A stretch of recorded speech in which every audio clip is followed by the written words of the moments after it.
ये है हमारा थर्मोडायनेमिक्स 1 का लेक्चर नंबर 2 और इसमें हम लोग जो है आगे का पार्ट कवर करेंगे। लाइक इंटरनल एनर्जी क्या होता है, जीरोथ लॉ क्या होता है और फर्स्ट लॉ ऑफ थर्मोडायनेमिक्स जो होता है, इसके बारे में खास करके बात करेंगे।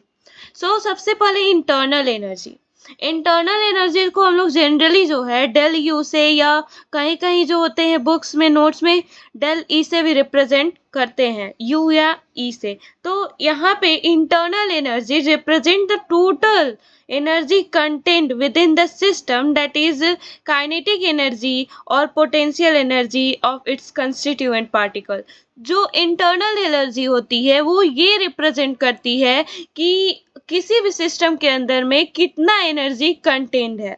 अब जब भी हम एनर्जी की बात करेंगे किसी सिस्टम के अंदर में, it may be a gaseous molecule और liquid molecule and maybe solid molecules, but generally here we discuss about gaseous and liquid molecules.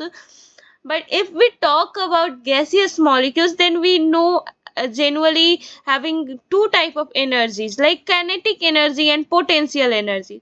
ये दोनों एनर्जी जो होती हैं जनरली कंटेंट होती हैं और फर्दर हम इस कंसेप्ट को थोड़ा इन डिटेल में भी समझेंगे। तो इंटरनल एनर्जी जनरली यही रिप्रेजेंट करता है कि किसी भी सिस्टम के अंदर में विद इन द सिस्टम या फिर विद इन द पार्टिकल्स वो कितना एनर्जी कंस्टिट्यूट करके, मतलब उसके अंदर में कितना वो एनर्जी जो है वो कंजर्व है या फिर कितना एनर्जी वो अपने पास रखता है उस सिस्टम के अंदर में हो, होल द सिस्टम या किसी एक पार्टिकल के अंदर में हो।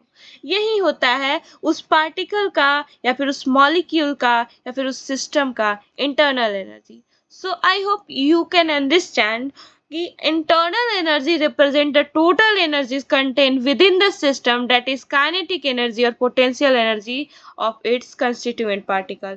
अपने constituent particles का कितना kinetic energy है या potential energy है within the system, वो कितना रख रखा है उसमें, वही होता है हमारा internal energy। अब जो internal energy होता है, इंटरनल एनर्जी होता है हमारा, वो होता है आपका एक्सटेंसिव प्रॉपर्टी।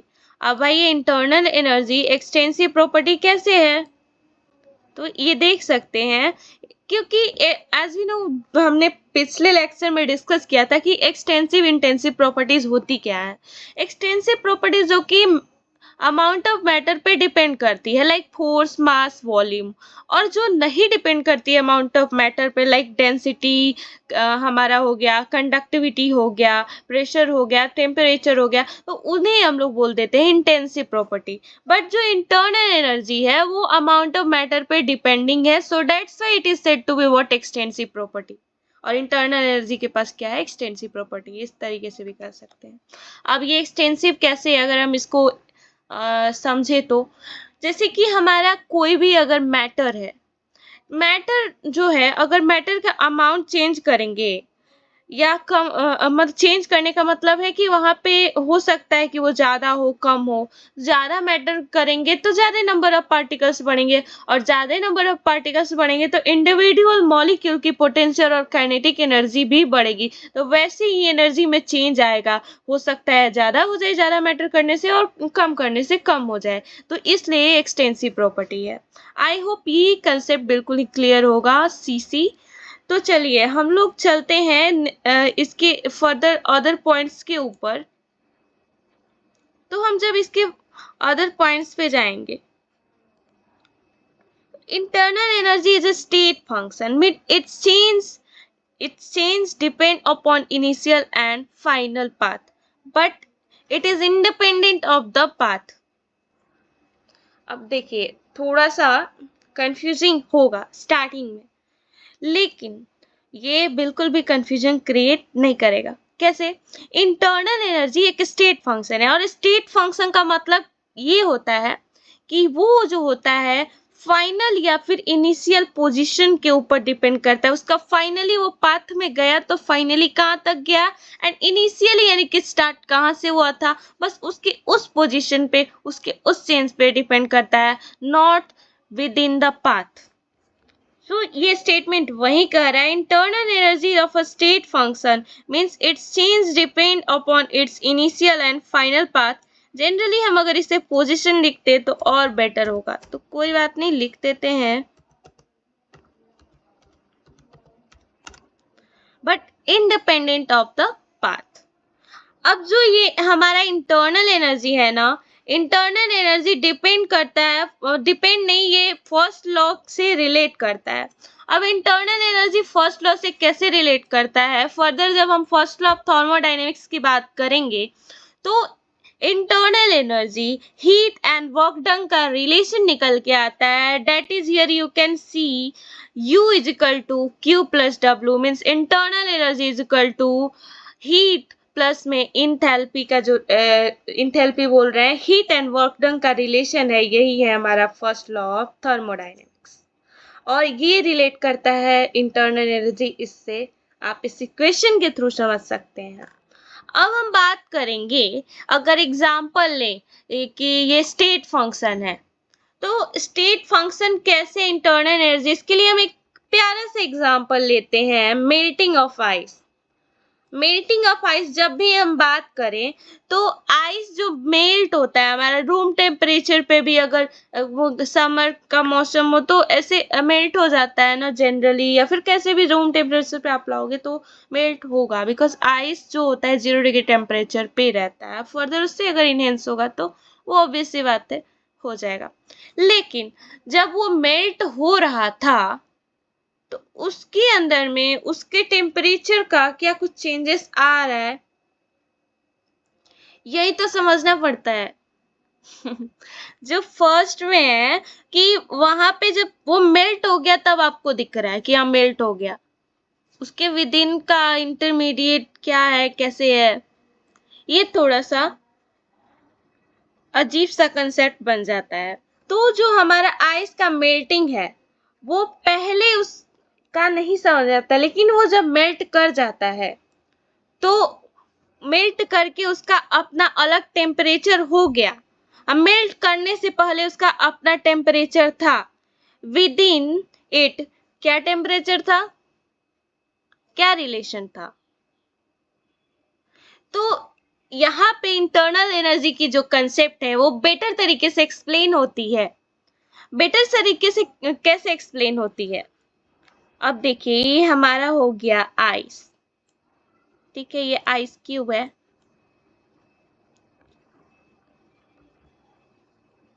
ये हमारा आइस क्यूब है।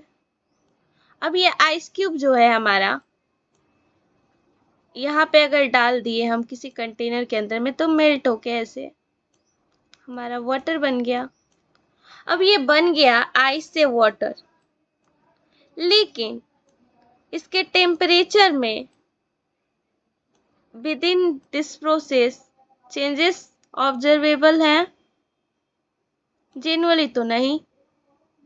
लेकिन आखिर इस पे जो हमारा एनर्जी था जो कि लगा मेल्ट करने में, मतलब सराउंडिंग के अंदर लाए तो कुछ ना कुछ टेम्परेचर तो लगा ना, इसके अंदर में कुछ ना कुछ टेम्परेचर लगा, तो वो टेम्परेचर की वजह से जो इसके अंदर जो चेंजेस आए वो यहाँ वाटर में जा करके इंटरनल एनर्जी के अंदर, इंटरनल एनर्जी के फॉर्म में क्या हो जाता है, वो इसमें इंटरनल एनर्जी के फॉर्म में रह जाता है।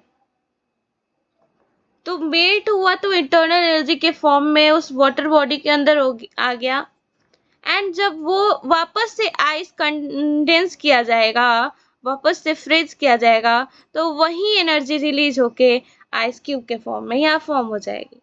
तो ये एक प्रोसेस, एक साइक्लिक प्रोसेस हो सकता है, या फिर एक चेंजेस है ये, लेकिन ये थोड़े से इतने से दूर में ये प्रोसेस में क्या ऑब्जर्वेबल है, नहीं। तो इसको इंटरनल एनर्जी के कंसेप्ट से ही बहुत ही बेटर तरीके से एक्सप्लेन किया गया है। आई होप ये चीज़ काफ़ी अच्छे से क्लियर होगी। वैसे जनरली इतना ज़्यादा डिटेल में जाने की कोई ज़रूरत नहीं है, हम लोग बस यहाँ तक भी अगर समझे कि इंटरनल एनर्जी होता क्या है तो वो भी अच्छे से समझ में आ जाएगा कि हमारा इंटरनल एनर्जी जो होता है वो एक स्टेट फंक्शन है। मैंने ये स्टेट फंक्शन के लिए एग्जाम्पल दिया। अब बात करते हैं some internal concept of our internal energy. तो कुछ इंटरनल कंसेप्ट है हमारे इंटरनल एनर्जी के। ये है राज की बात। ऐसी कोई बात नहीं है, राज की बात नहीं है, बट मैंने हंसने के लिए बोल दिया बिकॉज ये इंटरनल एनर्जी की राज की बात है।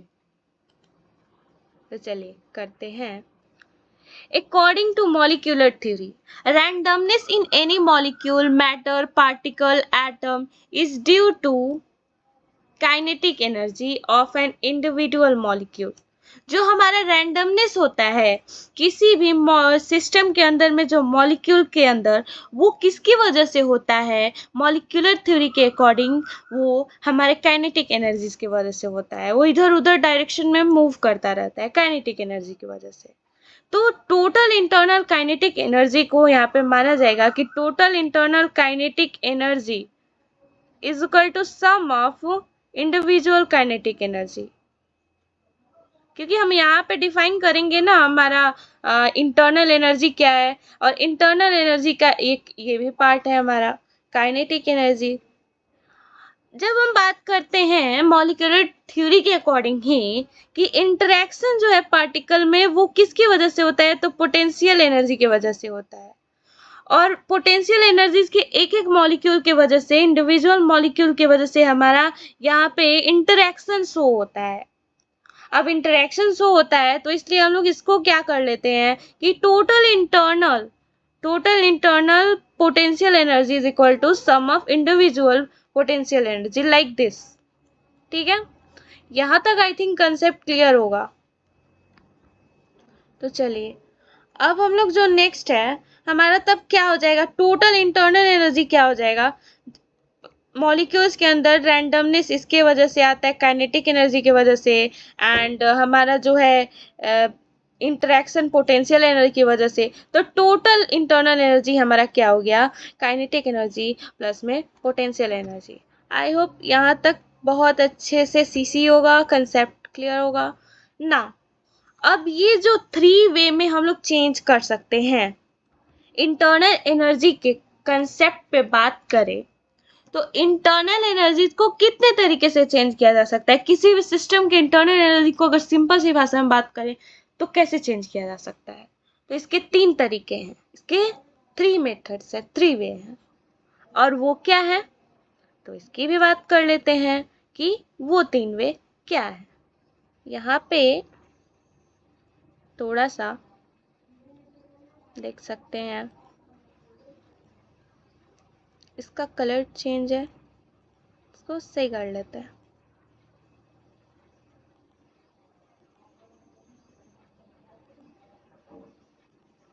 ठीक है, तो ये 3 वे है हमारा। पहला थर्मल इंटरैक्शन, दूसरा हमारा मैकेनिकल इंटरैक्शन, और तीसरा हमारा डिफ्यूजिव इंटरैक्शन।